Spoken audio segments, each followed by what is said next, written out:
everyone, David Clough here. I'm so excited to be able to talk to you again.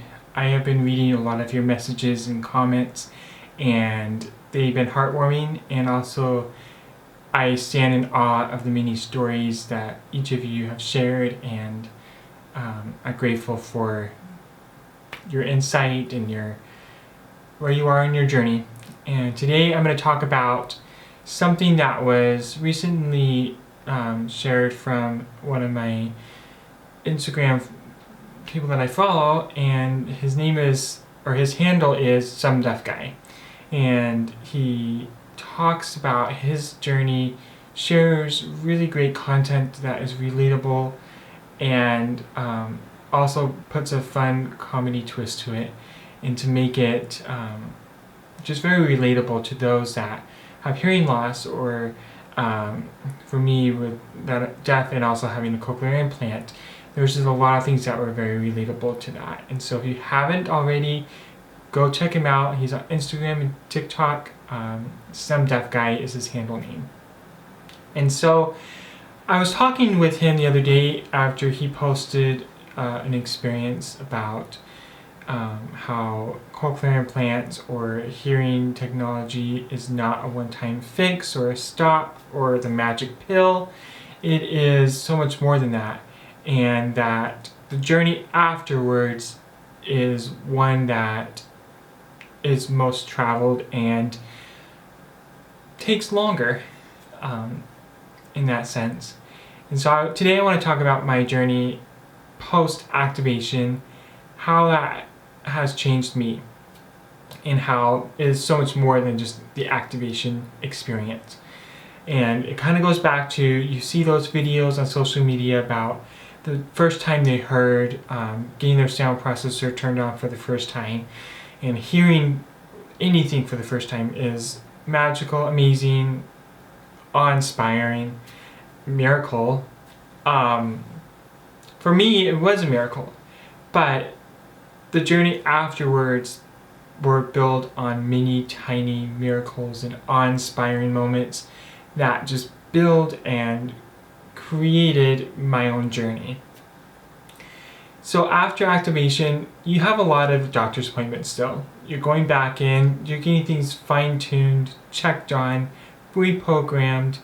My doctor's appointments usually last 3 hours just to reprogram it, make sure everything's working well. When you first get your sound processor turned on, you're going to probably go back at least a couple times the first few months, and then maybe every 3 months, and then every 6 months, and then every year. And right now I'm on that yearly schedule-ish. Last year with COVID, I kind of skipped 1 year. And so I'm due for my next appointment. But that time that you spend listening to the same thing over and over is a time to reprogram, calibrate, make sure it's fitting you and meeting your life demands. As a father of 3 young kids, I want to make sure I'm hearing to the very best that I can, and that there's nothing that could be fine-tuned or improved upon. So you're going to have a lot of that.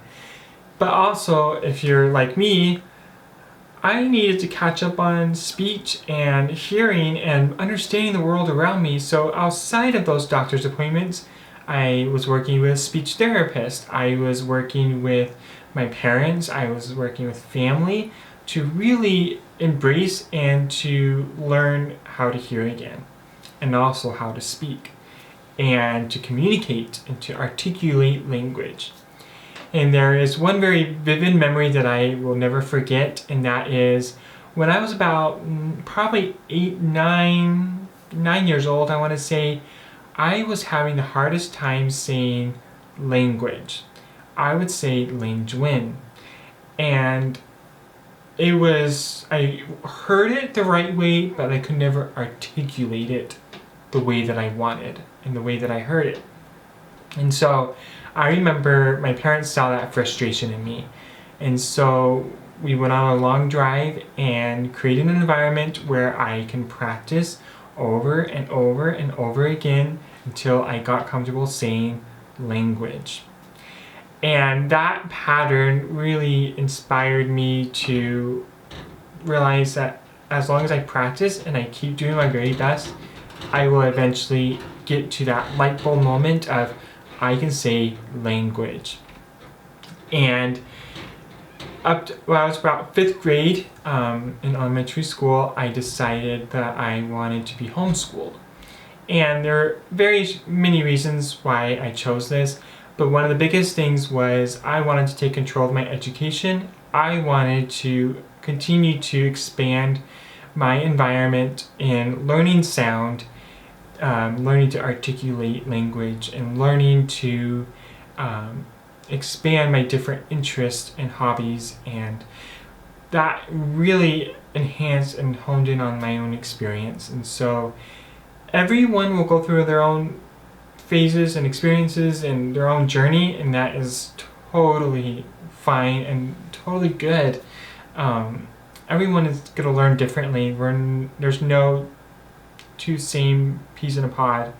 And so all the way up through high school, I still had doctor's appointments. I still had speech therapy every now and then. I still had, speech therapy as in like a formal setting.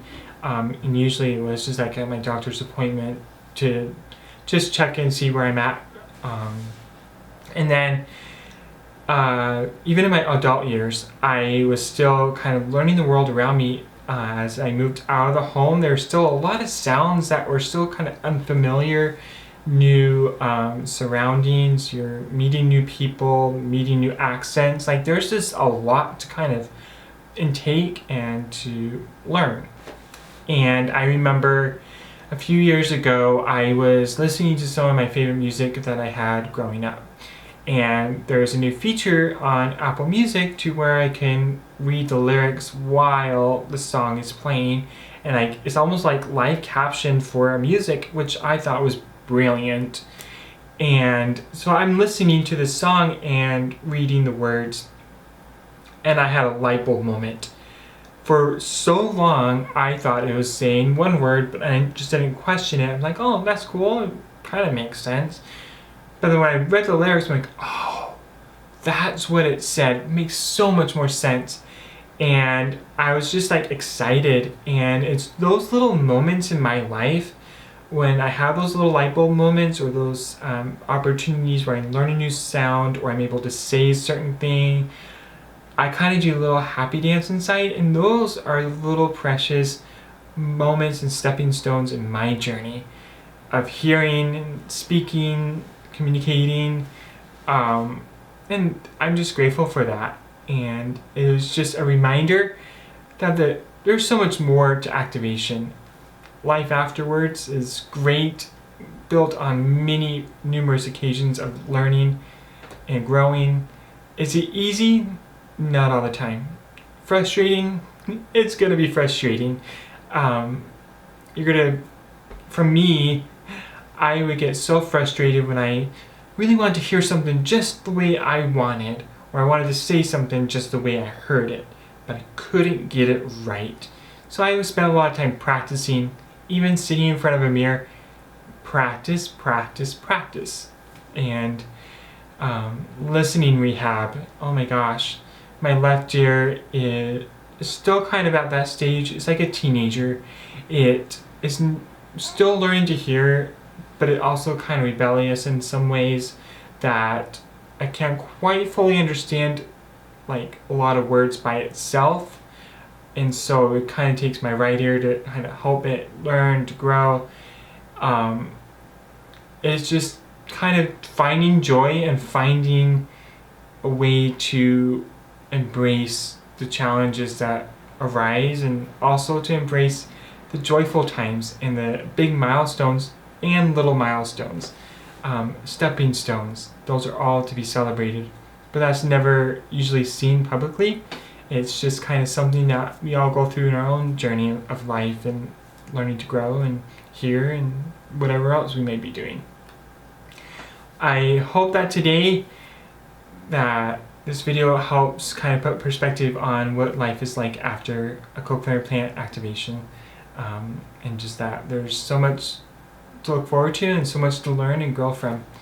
And I look forward to making more of these videos and to answer your questions.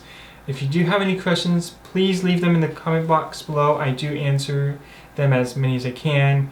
I do enjoy reading your experiences and your own journey. And I look forward to talking to you guys next time. See ya. Bye.